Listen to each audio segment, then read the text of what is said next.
evolutionary feedbacks in the gut microbiome. All right, great. Thanks, Michael. Can everybody hear me okay? My microphone? Okay, awesome. Right, so thanks everyone near and far for tuning into this talk. I'm really excited to have an opportunity to speak to you today and tell you a little bit about some of our recent work looking at eco-evolutionary feedbacks in the human gut microbiome. So as many of us are already familiar with, a major challenge in understanding complex microbial communities like the gut microbiome is that their structure and function emerge from the collective behavior of a large number of ecologically interacting strains, often with just enormous complexity when we zoom in and look at the microscopic level, which I think is pretty well illustrated by these microscopy images here. But of course, the second key challenge is that the individual actors in this game aren't necessarily fixed and can actually evolve over time by acquiring heritable mutations in their genomes. And as we know, this process can happen extremely rapidly in microbes, with some well-documented examples and pathogens and in laboratory experiments documenting evolutionary changes sweeping through populations on timescales as short as years and months, and in some cases, even days. And if this sort of behavior is sufficiently widespread, you could imagine it would have really important implications for efforts to understand or eventually manipulate microbial communities like the gut microbiome, since it means that these ecological interactions could be constantly shifting under our feet. But as Tammy mentioned during her talk, in contrast to the sort of ecological dynamics at the species level, which I'm illustrating here in different colors, we currently know relatively little about the evolutionary dynamics that are occurring within individual species in really large microbial communities like the gut microbiome, to the point where even many basic phenomenological questions are still not really well understood. So for example, what are the relevant timescales for within host evolution? A week, a month, a lifetime? Do we expect these host communities to evolve much at all, or are larger communities just better able to respond to environmental fluctuations through purely ecological means? So shifting the abundances of the species that are already there, rather than waiting around for one of the resident strains to acquire some new genetic change. If the resident populations do evolve, what are the population genetics of this process look like? What is the genetic structure of a typical resident population in the gut? How important are factors like genetic drift, horizontal gene transfer, and immigration of new strains from outside the host?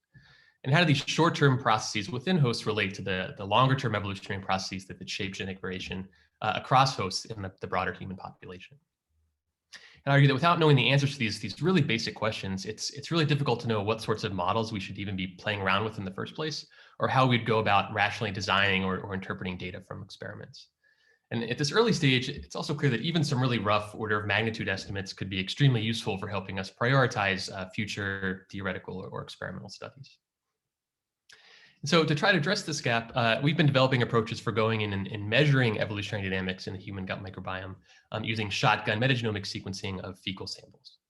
So for those of you who aren't familiar with this type of data, this involves extracting essentially the entire collection of bacterial genomes that are present in a fecal sample, grinding them up, and then sequencing them in a big pool of these short 100 base pair long fragments. So in principle, these data contain just an enormous amount of information about the genetic diversity present in these populations, since each one of these sequencing reads is effectively sampling from a unique cell in the population. But as Tammy mentioned during her talk, extracting this information is still a major challenge, essentially because the genetic structure of these resident populations is going to be shaped by a combination of different factors. Right, so bacterial strains are initially going to enter the host during initial colonization in childhood, and potentially through subsequent migration events later in life. Once these genomes are in there, then they're going to start to be shuffled around according to population genetic processes of mutation, selection, recombination, and genetic drift. And of course, these seeding lineages themselves are drawn from some broader global population, which is shaped by its own set of population genetic processes. And what this means is that the collection of bacterial genomes that are present in a particular host today are going to reflect a mixture of all of these different processes. And we just got done saying we don't really understand that much about them yet, so it's a little bit of a catch-22. To make matters worse, we often don't even get to observe these bacterial genomes directly with metagenomics, but only their sort of shadows, so to speak, filtered through these big pools of short sequencing reads. Now, what we can measure really well in these data are the frequencies of individual single nucleotide mutations. For example, by taking these short sequencing reads and lining them up to a reference genome of a given species, let's say this purple one here, and looking for locations along the genome where we observe a mixture of two different bases at that site. This indicates that there must have been a mutation between a TNA at this particular site in the purple species genome. And because the A allele is present in 3 out of the 5 sequencing reads that line up to this site, we infer that it must be present at about 60% of the cells in this particular species, in this particular fecal sample, perhaps with some Poisson-like counting noise. So the general idea then is that we want to see if we can use population genetic theory to help us interpret the statistics of these noisy mutation frequencies directly. And in doing so, see if we can pull out reasonably quantitative estimates about these different evolutionary processes without first having to solve this complicated metagenomic inverse problem. So if you allow me to gloss over a lot of really important technical details about how we actually, just to give you an example of what I'm talking about here, one of the simplest things you can do with this kind of data is actually to look for particular mutations that undergo a large frequency change from one sample to another. If these are longitudinal samples from the same host as I'm drawing here, this would represent something like a within host sweep within the species in question. Right, so now if you allow me to gloss over a lot of really important technical details about how we distinguish these kinds of changes in mutation frequencies from different sequencing artifacts that Tammy mentioned, I just want to give you some sense about the baseline intuition we can build up by applying this kind of approach to a large cohort of healthy human microbiomes that had been previously sequenced by the Human Microbiome Project. This will become useful for us later in the talk. Whoops. So this cohort consists of, on the order of a few hundred hosts, a subset of whom were sequenced at 2 different time points, roughly 6 months apart. And given the typical coverage involved here, this allowed us to track genetic changes within about 40 prevalent species in the human gut microbiome at the same time. Now, as a first pass, it's helpful to examine these data by aggregating our observations across the different species and examining the distribution of the total number of single nucleotide differences between time points in each species. So these blue points here, I'm showing you the observed within host data, which represent about 800 different host species pairs from about 40 different prevalent species. And for comparison, this red distribution is showing what you get when you just repeat this calculation using fecal samples taken from unrelated hosts. So consistent with a lot of previous work, these data confirm that 2 strains from the same host over time are much more closely related to each other on average than 2 strains taken from different hosts. Confirming the intuition that we can sort of consider these as relatively stable populations. But by applying the data in this logarithmic scale, we can also see that the observed within host data is drawn from this broad and even multimodal distribution, suggesting that it might arise from a mixture of 2 different processes. So in the vast majority of cases, we don't observe any evidence for a host-wide sweep within the 6-month timescale in the HMP study. But in a small fraction of cases, about 2% of the total, we observe resident populations that differ by tens of thousands of mutations, consistent with the typical number of differences between hosts. And so we call these strain replacement events, since you can show, based on what we know about typical bacterial mutation rates and generation times in the gut, that they can only be caused by the invasion of some pre-existing strain from the broader global population. But now in addition to these rare replacement events, we can also see that there's a much larger fraction of resident populations, about 10% of the total, that have a much smaller number of single nucleotide differences between the 2 time points, ranging from 1 up to a few tens or so. So we call these modification events to distinguish them from the replacements over here on the right. And the idea is that these are going to represent our putative evolutionary changes. In fact, you can do some additional analyses based on things like time reversal symmetry and patterns of private marker SNP sharing to convince yourself that evolution really is the most likely explanation here. So what I want you to take away from this simple 2 time point analysis is that native populations of human gut microbiota can acquire genetic differences on human relevant timescales, and that these changes seem to arise via a mixture of events that look like within host evolution and those that look like external strain replacement. Now, having demonstrated that genetic changes can occur, the obvious next steps are to try to understand what the population genetics of this process actually look like under the hood. That is, how important are different factors like natural selection, genetic drift, and within host recombination in driving these genetic changes we observe? Do they tend to be driven by external changes in the environment, like antibiotics, or by continual adaptation to other members of the community? What do these sweeps actually look like if we could zoom in and fill in these intermediate time points here? What are the typical selection strengths? They tend to proceed from standing genetic variation or de novo mutation or HGT events. And do the answers to these questions depend on whether we're talking about events that look like external strain replacement or those that look like within host evolution? Now, while you can get some additional information about these questions by analyzing the ensemble of 2 time point data here, it's clear that to really answer these questions, we're going to need some denser longitudinal sampling. And so in pursuit of this question, we've also been spending a lot of time developing methods for analyzing denser time series data from the gut microbiome to try to understand the kinetics of this process in greater detail. So for example, here's some data we're currently analyzing in collaboration with the Snyder lab here at Stanford, showing the abundances of different species and the trajectories of mutations within different species from a single host who was sequenced 19 times before, during, and after a 2-week course of oral doxycycline, which is a broad spectrum antibiotic. So just to orient you here, each one of these colored lines here represents the frequency trajectory of a different single nucleotide mutation somewhere in the genome of these 3 example species out of the roughly 36 we were able to analyze in this study. And I've also gone ahead and shown you the log abundance trajectory, relative abundance trajectory of each of these 3 species in gray right next to them.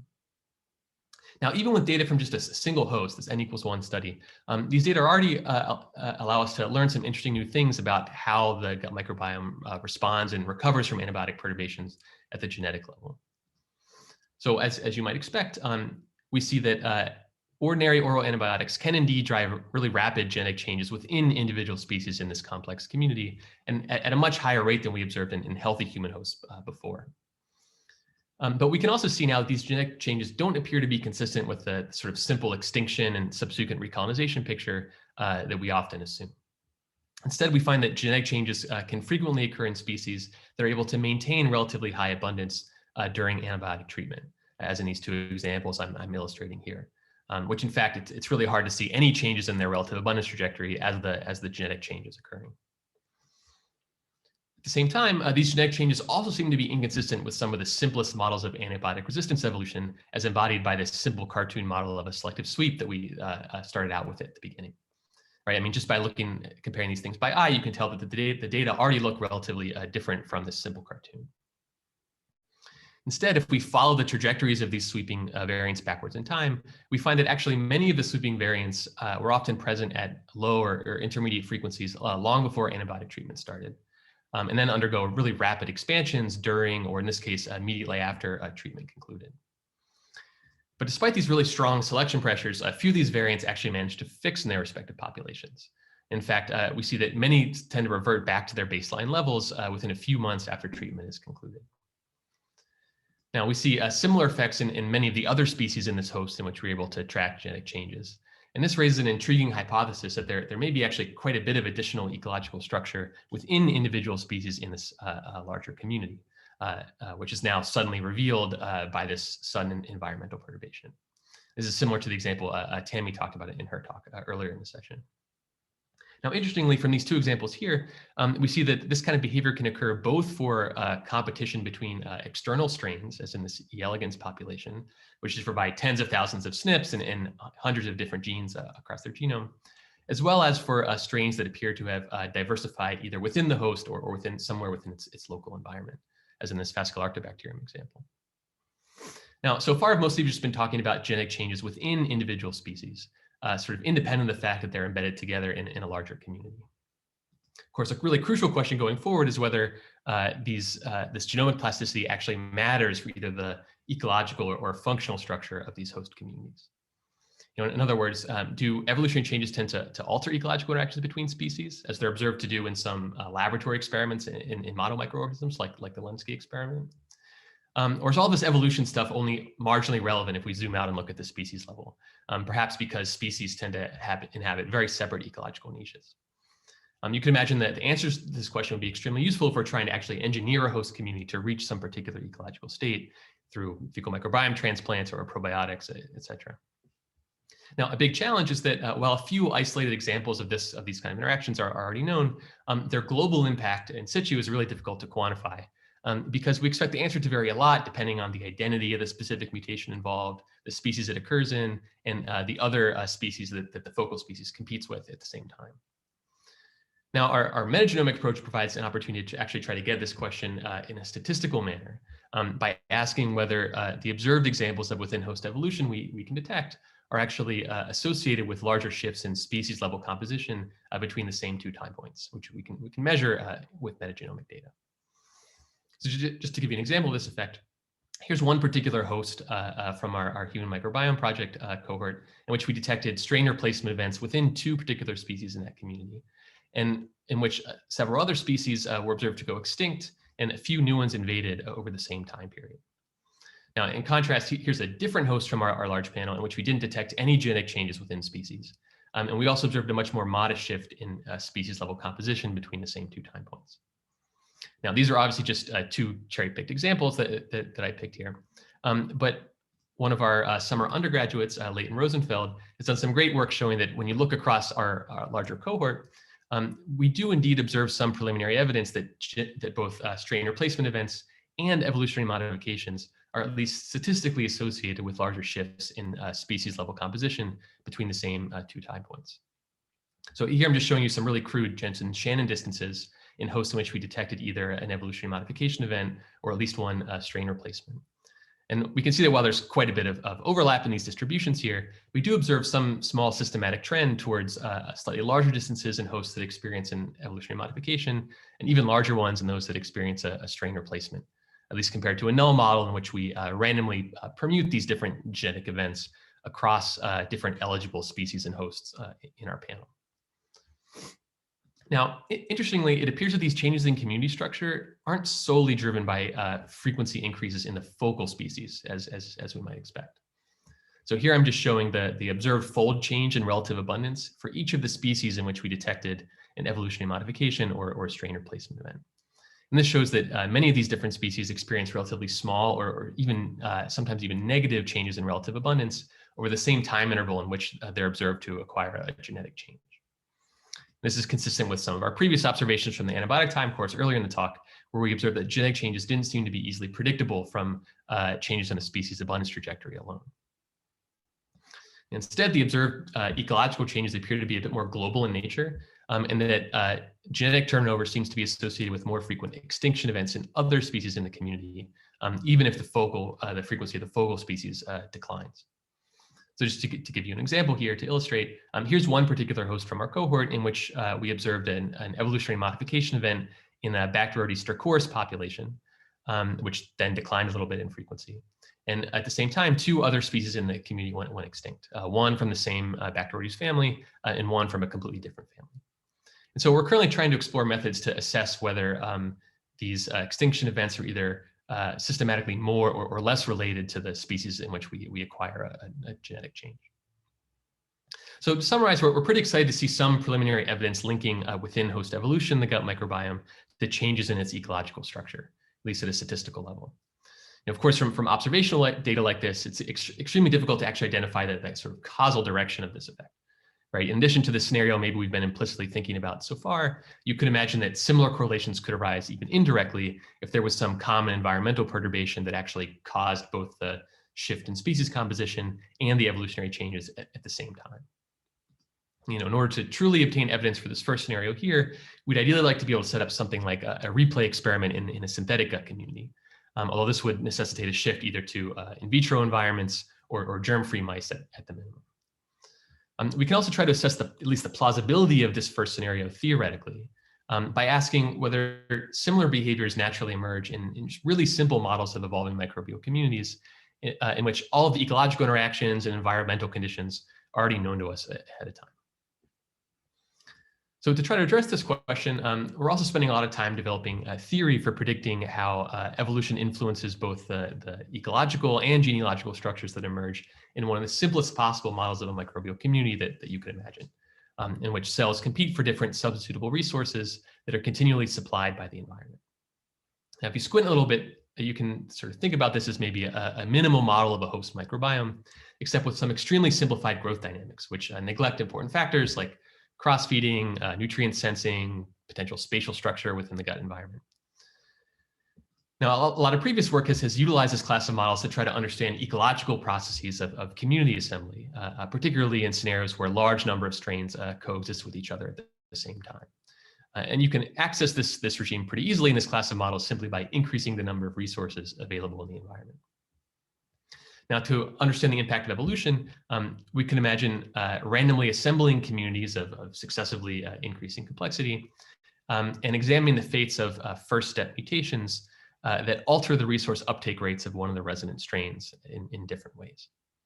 Right, then by integrating over these two ensembles, we can imagine deriving something like scaling relations, which quantify both how the typical fitness benefits and the typical ecological impact of these mutations varies as a function of the species diversity and metabolic overlap of the other members of the community.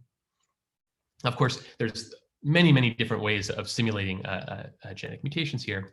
But interestingly, some simple computer simulations using simple knockout mutations coupled to a global energy budget, sort of similar to Ned's talk earlier in the session, already reveals some pretty interesting and counterintuitive behavior, which is at least qualitatively similar to some of the effects we observed in the microbiome data earlier in the talk. So for example, it's relatively easy to find sets of parameters here in which a large fraction of all successful knockout mutations, let's say roughly 50% of the total, actually manage to coexist with their parent strain after they invade. And this is similar to some of the effects we observed in our antibiotic time course data earlier in the talk. Moreover, we can see that these kind of effects can occur even in otherwise saturated communities when several other species have to be driven to extinction at the same time that this new variant invades. We can also see that these successful mutations can often lead to either small or in some cases even negative changes in the abundance of the focal species once it takes over. This is similar to some of the observational data we were seeing from Leighton's project before. Now, current rotation student in the group, Liran Perez, is currently working on some analytical calculations using replica theory to see if we can understand the sort of mechanisms behind this counterintuitive behavior here, which should be possible now given the sort of simplicity and symmetry of the underlying model. All right, so I've been through a lot here. Just to summarize, I've presented some data to convince you that native populations of gut bacteria can actually evolve within healthy human hosts on clinically relevant timescales through a mixture of both within host evolution and replacement via distantly related strains. We've also seen some data suggesting that the ecological and evolutionary processes in this community are actually intertwined. On one hand, we've seen that the genetic responses to antibiotics suggests that there may be quite a bit of additional ecological substructure within individual species in this larger community, which immediately raises some questions about why these niches weren't already filled by dedicated species, which seem to be otherwise pretty plentiful in this particular environment. We also obtained some initial evidence that genetic turnover within species seems to be correlated with global shifts in species level composition between the same two time points, even if it's not necessarily correlated with the abundance of the focal species itself. And finally, we've seen how some of these qualitative features can be recapitulated in really simple resource competition models evolving in the high diversity limit, which I think creates some exciting opportunities to try to use theory to help us understand the mechanisms behind this counterintuitive behavior. So with that, I'd just like to thank all my wonderful collaborators here, particularly Nadi Digarud, who was my co-author on the HMP study at the beginning, Morteza Rudgar, who generated all the data from the antibiotic time course study in the middle, and of course, Leighton Rosenfeld, who has been spearheading the correlation analysis I talked about at the end. And I'd be happy to take any questions. Thanks.